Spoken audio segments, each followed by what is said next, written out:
Hello everyone, it's planting season and container gardening does not have to be intimidating, nor does it take a long time to do. So we're going to do a nice little sun combination planter. This is for bright, hot sun, and we're going to do it all in about under 4 minutes. So here I have my stopwatch, and are we clicking? Yep, we are underway. So I've got about a 14-inch container here.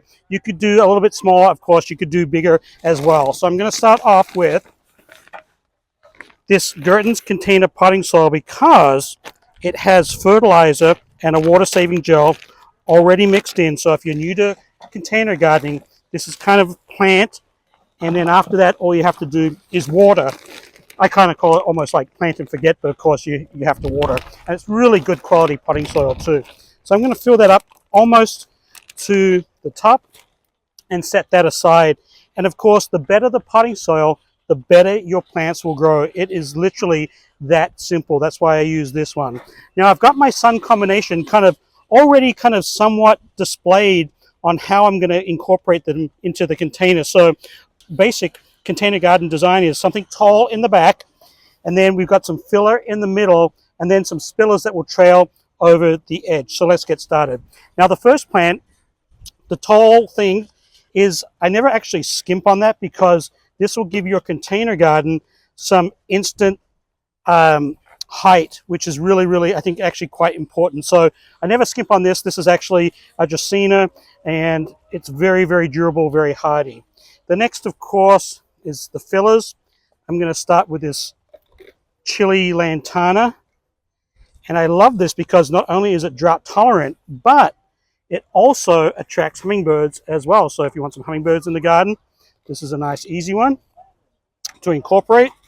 I'm just going to flank my spike with those. Now in the middle here, I'm going to put this wonderful Osteospermum. I think these colors kind of bounce off each other really nice.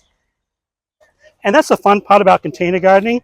You can, once you've got the sun and the shade thing down, you can start to have a lot of fun with colors and design. And then for these are kind of mounding, but they're somewhat trailing as well. These vegetative petunias. Oh, and by the way, the best thing about these petunias is they're self-cleaning, so they kind of dehead themselves, which makes for super easy container gardening. I'm going to do a couple of these heavenly blues. Just going to pop those in just like that. And last but not least, a true trailing plant. This is this little Goldchild variegated ivy. And for the most part, most of these trailers are a little bit more on the aggressive side. So I usually just use maybe one or two if it's a bigger container. I keep the tags, and then I'm just going to kind of go around my container and just kind of lift up and then finish planting. You don't want really any air pockets in there. You want everything to kind of settle in quite nice. So let's count these up. There was 1, 2, 3, 4, 5, 6, 7 plants in this container. And this is going to be absolutely full and mounding. There'll be hummingbirds. It's just going to be really awesome and colorful and bright and cheery. Okay, so from there, that's just basically it. I'm going to give this a really good drink to let it settle in. And then most container gardens need watering, especially if they're in sun, of course. At least once a day, I do morning watering. So let's check the clock. That was under 4 minutes, 3 minutes and 40 seconds. I basically put this together.